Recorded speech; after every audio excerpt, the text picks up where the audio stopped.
Canyon, Texas, do hereby proclaim the month of April 2026 as Senior Hunger Awareness Month. We urge every resident to recognize the challenges that many older adults in our community face in regards to hunger and food insecurity, and encourage every resident to do what they can to address the issue of hunger and food insecurity among older adults in our community. Together, we can ensure that all older adults in the City of Canyon have, at all times, both physical and economic access to sufficient food that meets their dietary needs for a productive and healthy life. Given under our hand and seal of office this 7th day of April 2026. With that, do appreciate what you all are doing in our community, and I know both of you.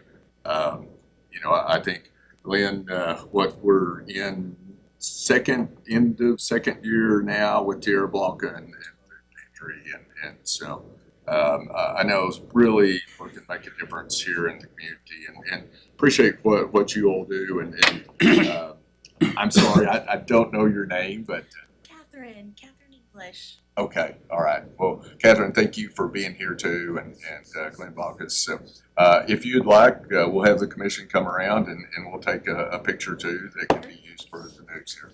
So.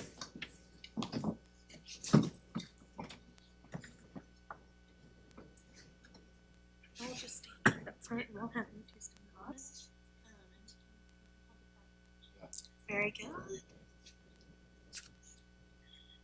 Everybody's together we can all fit. Smile, 1, 2. All right, all done. Awesome. Thank you you. so Well, much. thanks for We what you all do. appreciate it. Catherine, we and my wife are really Yes, I love that. I'm Danny. Thank you, Thank you, Mary. Danny. Really appreciate it. It's good to see you again. How are you? Is everything going good? Good, yes. Thank you. Oh, I'm sorry. Well, that didn't happen.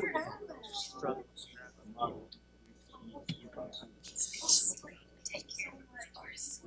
See you. Thank you.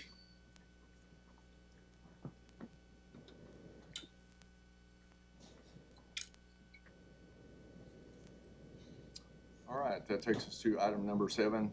Consider and take appropriate action on resolution number 11-2026, a resolution of the City Commission of the City of Canyon, Texas, awarding a primary depository services contract to Happy State Bank and authorizing the city manager or designee to execute all agreements necessary to implement the contract on behalf of the City of Canyon, Texas. Joe? Thank you, Mayor. It's time to award the bank depository contract. We do this at a minimum every 5 years. If you recall, the state requires us to do this. Chapter 105 of the Texas Local Government Code requires that the city go out for bid on the bank contract. We can do this for a 2-year term and then have an additional 1-year extensions up to 3 times, so a total of 5. And we're at the end of that 5 years come August 31 of 2026. As we've done in the past, we have engaged Valley View Consulting to assist with this. They assist us with the solicitation, the preparation of the request for application, and then also the evaluation of the applications received. We submitted a request to all banks within the city limits. So that would be Amarillo National, First United Bank, Happy State Bank, Wellington State Bank, and Wells Fargo Bank. We received applications back from 2 of those, Happy State Bank and First United Bank. The table that was included in your packet, it gives a table that compares these 2 applications side by side. And you can see there that really the deciding factor on the winning bid is the difference in the interest rate. Happy State Bank is offering an interest rate that's based on the 13-week T-bill rate. So each week it's adjusted based on the market value of the T-bill. And that is a little bit less than what they have paid this past term. They were giving us 25 basis points over that. This time, just the nature of the market and the way we were in, the situation we're in with interest rates, they're only offering that at the T-bill rate, as opposed to First United Bank, who was offering us 25 basis points below the T-bill rate. So over the 5-year term, that would make a significant difference. Over just a minimum 2-year terms, it'd be $56,600, and over 5 years, it'd be $141,500. Otherwise, they were very comparable. Neither is charging us fees, so that's still a great benefit to us. And we've been happy with Happy State Bank. The service we've received has been very good. They're very responsive, help us anytime we need something. And it is management's recommendation that we accept their bid and continue on with Happy State Bank. So move. Have a motion and second. Is there any further discussion or questions for Joel? All in favor of the motion, signify by raising your right hand. Opposed, like sign. Motion passes. Thank you. Thank you, Joel. Rich and I did abstain. So I'm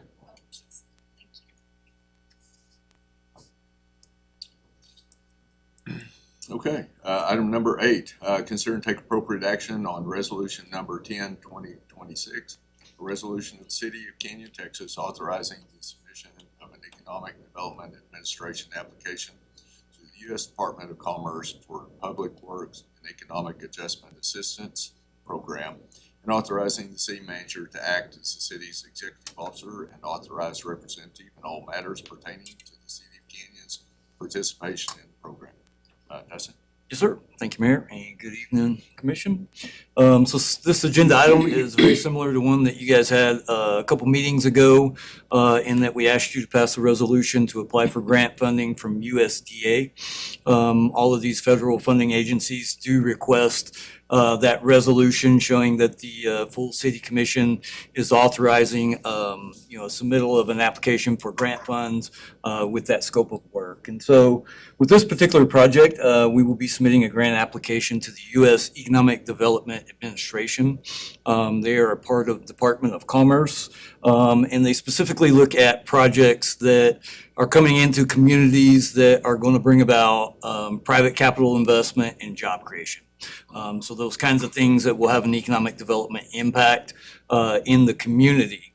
Similar to all federal and state grants, it has to be a political subdivision that does apply for that grant funding. And then the grant funding does have to be spent on public infrastructure and things of that nature. And so specifically, we're looking at putting this application together as an incentive for the Kim Road Business Park development.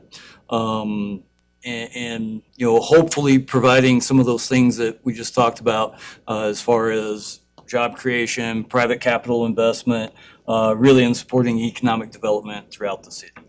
So the scope of work for this particular project will be to install a lift station for the Service Kim Road and the associated transmission line that accompanies that. So we are working on to put that application together. We're working with the Panhandle Regional Planning Commission. They're our economic development district for the Panhandle region, and they have contract with EDA. So this particular application will be up to $2 million in grant funding. Sounds like it's going to be maybe the last project that they maybe will look at awarding with the grant funding that EDA currently has. So we're working on that. EDA grants do require a matching portion. The match varies between 50% and 20% depending on income status of the service area. In visiting with PRPC, I think we're going to be able to get about a grant match rate of 40%. All of the being that we're applying to support the business park development, all of the match and all cost overruns associated with that will be paid for by the developer. So when it comes time, we are working on developer agreements that will delineate all that and have the developer provide all matching portions and cost overruns with that. So this particular agenda item is just to authorize that resolution for Joe to be the authorized signatory on that so that we can make an application to EDA. Obviously, making an application, there's no guarantee that we're going to get funded. And if we are funded and we decide, at a later date and time that, hey, this isn't the right project, we don't want these grant funds, then we can turn this back. So there's no really obligation with the resolution. And yes, we are moving forward with all the pieces of application development. Part of that is that we have to go through competitive engineering RFQ process. We met earlier today. We solicited a RFQ for engineering services associated with this. We did score those, and so we will have that, hopefully a contract for the meeting on Monday. That's what the agenda item will be. So I can answer any questions you guys have. You look like maybe you'll have questions, so. Please. Similar to our EDA grant for Lone Star, very similar to helping around with the water answer.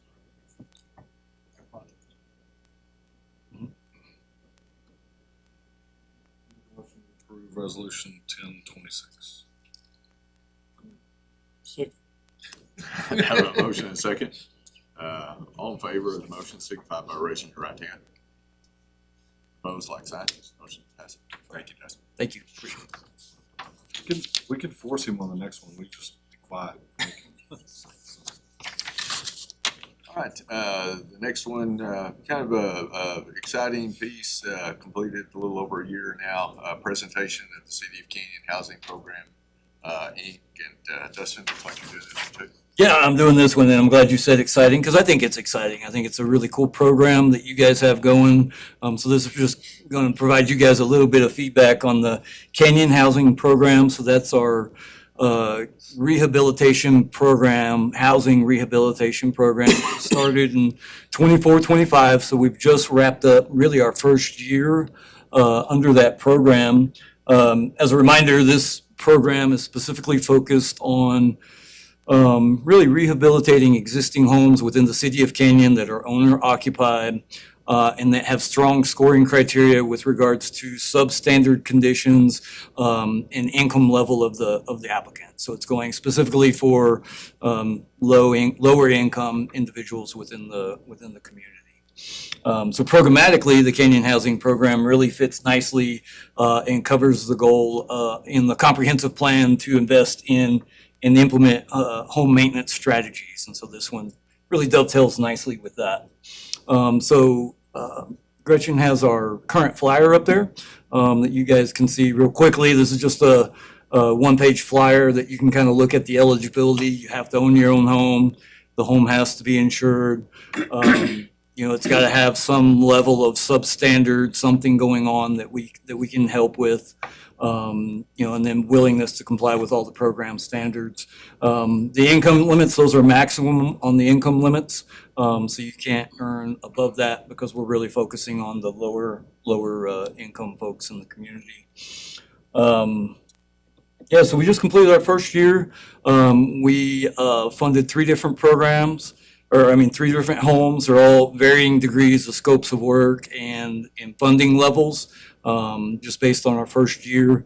So two of the homes were just HVAC, that we did some HVAC work for them. One of them had no central heating, no kind of really cooling in their home, and so we installed mini splits for them.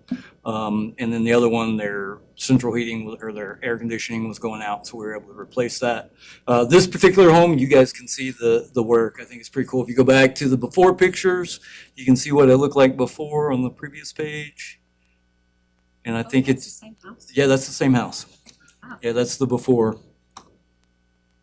And then the next page is the after. And so they had replaced exterior siding, replaced storm windows, paint exterior trim, Obviously remove the trees that are interfering with, the trim and the foundation. And then we added insulation in their attic, so making it more economical. So big difference. I think this is really cool.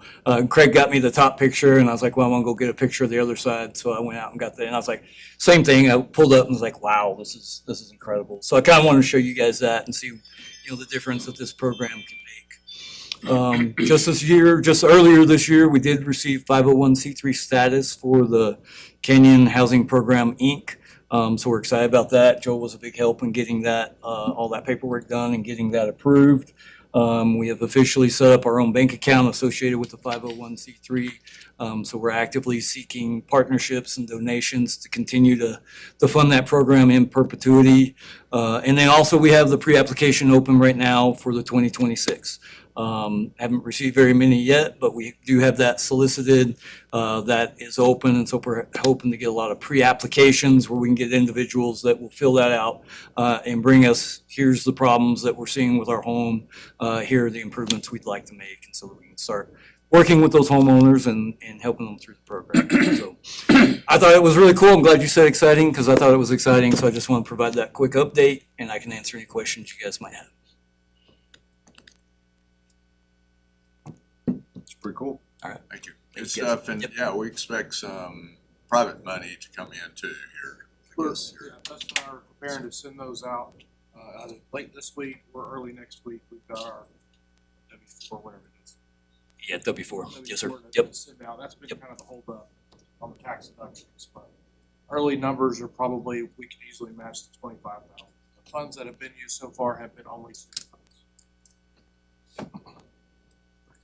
All right. Thank you. All right. Thank you, guys. Do you want to sit on the committee for that and all too? I guess. That's going really good. That's doing a good job. I'll keep a close eye on it. How do you feel that our building safety staff is doing on what? Yeah, it went great. It's the first year that we did it, and so there's obviously every time you do it, there's a little bit of a learning curve. There's small things that we put. Some of these have multiple items that they wanted to get accomplished. When we built the quote sheets, we kind of put, hey, this is the turnkeys, we want one contractor to do this work. What we kind of learned is we got bids all over the place on different items. And it's like, okay, next year we don't want to do that. We want to be able to pick and choose. So there's a little bit of a learning curve, but that's to be expected in your first year. So went really well. Craig and Colin both were a big help on doing those things. We held open houses for contractors to come by, look at the homes, provide cost estimates. So we actually had like an open house that we had it open for 2 hours, so that contractors aren't calling the homeowners up 24/7. We said, no, we're going to be available for these 2 hours and have them come out. So that worked really well. Most of the contractors work Canyon local, right? I believe all of them were, yes, sir. And we mentioned Panhandle Gives. Yeah, so Megan's really been running point on that and helping me through that piece. Through Amarillo Area Foundation, there's a Panhandle Gives that they will match some of the donations that we bring in through there. I think we just got through the paperwork today, maybe, right? So So that's part of Giving Tuesday. So it's the Tuesday after Thanksgiving. And so the Amarillo Area Foundation for the last several years has done something called the Panhandle Gives, where the last several years they've broken $10 million in donations for hundreds of nonprofits across the Panhandle. And so that is either direct online, people can drop off donations to banks, or I think even Uniteds and things like that all across the Panhandle. It's a huge fundraiser. But while we will set a personal goal of a certain amount that we're hoping to receive, people can give just to the general fund. And so that's what's called the amplification fund. And so that will be additional dollars that will be eligible for on top of what we raise. So that this will be our first year. We'll do training in July or August, but it's very exciting just because I've seen it over the past several years when I worked in nonprofits, and it really does, those amplification funds dollars can really start to add up. Very good. Thank you. Thank you. All right. Item number 10, consider and take appropriate action on resolution number 12-2026, resolution in accordance with chapter 791 of the Texas Government Code and 271 of the Texas Local Government Code. The City of Canyon, Texas does hereby make the following resolution approving the terms and conditions of an interlocal agreement between the City of Canyon, Texas and the Region 8 Education Service Center, which serves as the sponsor of the interlocal purchasing system, a cooperative purchasing program for goods and services. The agreement designating the City of Canyon's Chief Executive Officer or the Chief Executive Officer's designee as official representative of the City of Canyon relating to the program. Bo? Yes, sir. Thank you. Cooperative purchasing agreements enable government entities to combine their purchasing power when purchasing goods and services from vendors while fulfilling competitive bidding requirements. This interlocal purchasing system, or TIPS, is a purchasing cooperative administered by the Region 8 Education Service Center based in Northeast Texas. Joining TIPS will provide more purchasing options and potentially purchases of greater value for the city. And staff recommends that the commission adopt resolution number 12-2026, authorizing the city to enter into an interlocal agreement with Region 8 Education Service Center to provide cooperative purchasing services through the TIPS program.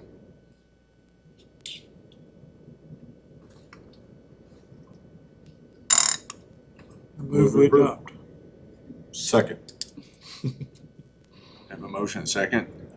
Any further discussion or questions for Bo? All in favor of the motion, signify by raising your right hand. Opposed, like sign. Motion passes. Thank you. All right. Thank you, Bo. Okay, now we have a presentation by Megan of our redesigned city website. Sure, so.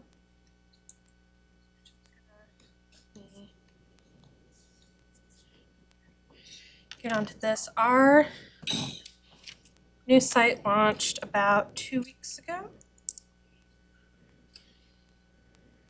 About the same, but a couple of different additions that I wanted to show y'all.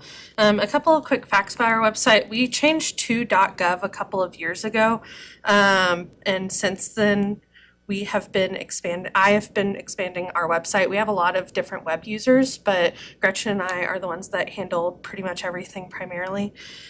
We have over 200 individual pages and over 200 documents that are linked through everything. So that can be anything from our budget to the agendas to forms that different people fill out to our zoning regulations, and just about everything that you see is regulated through our website.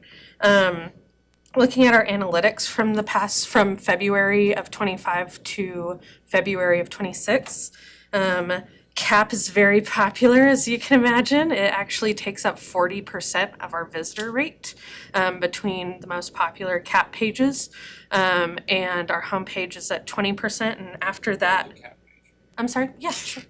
That is why you'll see that CAP is very easily accessible.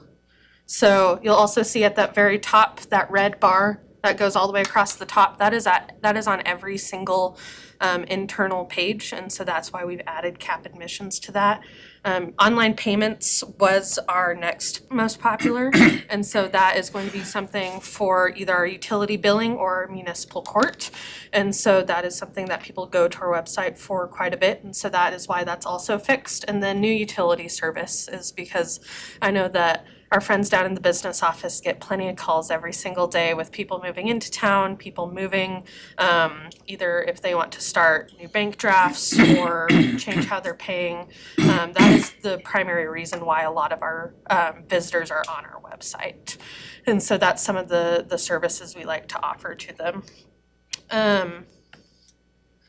Back to home, these top 6 buttons that you see kind of across the bottom here, these are going to be some of our most popular. Of course, the library, while I didn't count that in our statistics, they run their own Google Analytics, but they have their own separate site, and so you'll see that theirs is a little bit different, and so it's got different search options for it between the site search or catalog search, so people are able to search for books, as well as the different programs that they do.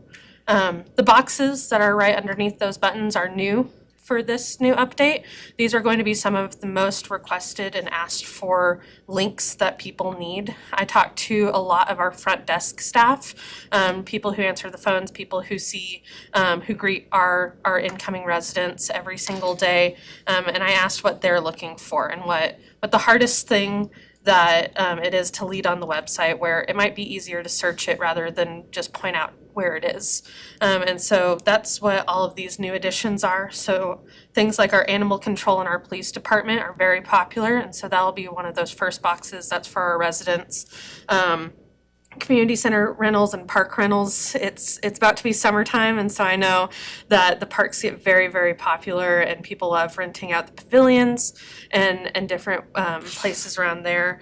That recreation includes obviously the CAP, which is our most popular, but things like Main Street, our park locations, the golf course, and Visit, which has just a little bit more broad information for things like Texas and June Jams and things like that. Our resources, I know that things that I might not think about because I'm not personally looking into hydrant meter applications every day, but I know that a lot of people are, and a lot of people need that resource. And so something like that interactive mapping, the new MapQuest, that is actually what this interactive mapping is. And so it's on the homepage and it's very easily accessible. So people can go straight there and access MapLink from there. As well as under government, we've got y'all and how to reach y'all, how to know about our meetings, our agendas, the financial transparency, which is a lot of what Joel works towards with all of the different reports that he does, our legal notices that we put out for things like RFQs and things like that, municipal court, and then the public information request, which is the new platform that Gretchen has launched with Next Request. And so all of these new platforms are 100% easily accessible on our homepage, but what's great is that just about everything you see is completely customizable. So I can change those buttons, I can change those boxes, I can change all of the links in there. When it comes to budget season, I know that Bo and I have talked quite a bit about the things that are required to be on the homepage, but also what's most accessible to be on the homepage. And so that'll be a really great way for people to see what's going on. Our news requests, these are kind of our most popular things that are happening. We're always hiring, especially during the summertime with our part-time and with our seasonal work. And so I like keeping that there. Our budget book is always going to be right there. Like you can see that pre-application that Dustin was talking about is on our homepage where people can see it. And if even y'all look on your phones, all of this is very mobile friendly as well. And so I'm very thankful for all of my department heads who helped me through all of this, especially I know I'll look at planning just because I just mentioned Dustin, but all of these things were changed. All of these new documents were added, and the accessibility of how people can get to the information that they need has been really considered through all of this. And so we ended up deleting, I think about 600 pages of unpublished random things that I dug through over the past several months, but we've added new documentation to where it's easier to get to. You'll see in the bottom, that bottom right side, that little blue guy, that's what's called Audio Eye. It is an accessibility tool. Something that is coming up is federal guidelines that require city governments and things like the library and just about everything to be fully accessible. For places over 50,000, the deadline is this month, but because we're under that limitation, our deadline to meet full accessibility is going to be April of 2027. But this really helps. That's for things like contrast, for text size, really just any different type of accessibility anyone might need. And so that's really helpful to have for all of our home pages. Thankfully, Civic Plus is very, very mindful when it comes to accessibility. They're our website host, and so we have been able to work with them on a bunch of different things. And overall, I'm very happy with this redesign. I'm excited to see how we can build more onto it. I know that summertime is going to be very specific more to our visitors, to our cap season, to things that are happening a little bit right now in that nicer weather. But like I said, when budget season comes up, when we have things like storms, when we have instances of either power outages or information that needs to be readily available and right up front, that'll be very easy to add.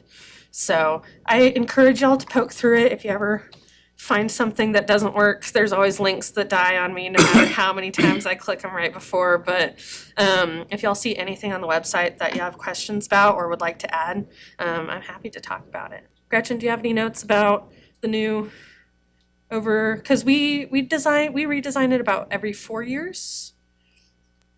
Mm-hmm. Contract is every 2 years. I think it might be 3. But this one was definitely a little bit bigger. The last one was right after I started, and so I was a little overwhelmed by it, and I was very excited about it. But this process started back in about July, so it's a multi-month, multi-person group. Oh, one of my other things that I wanted to show you was under the police department. You'll see. This is something that Animal Control's really been working on, is their Shelter Love.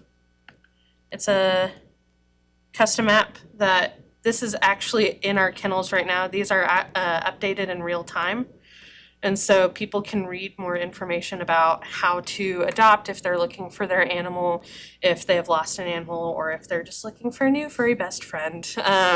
This is a really great resource for people to be able to find them. I just want to say thank you to you, Megan.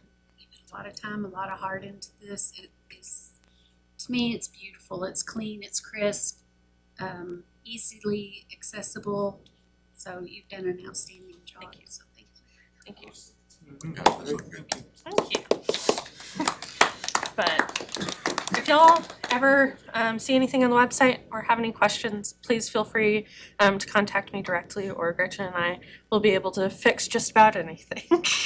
But of course, Very good. Well, thank you for all your hard work on that. of course. It does look good.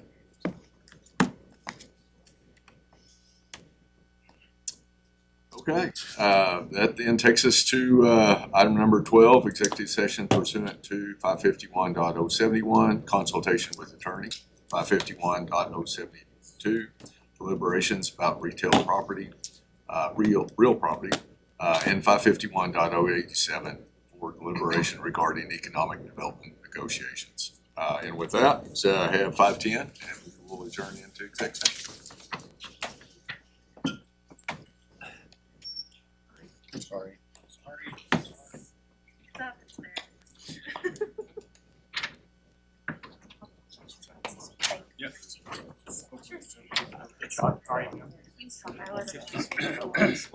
Thanks for stopping by. Well, thanks, appreciate y'all being here, appreciate what y'all getting done. Super great.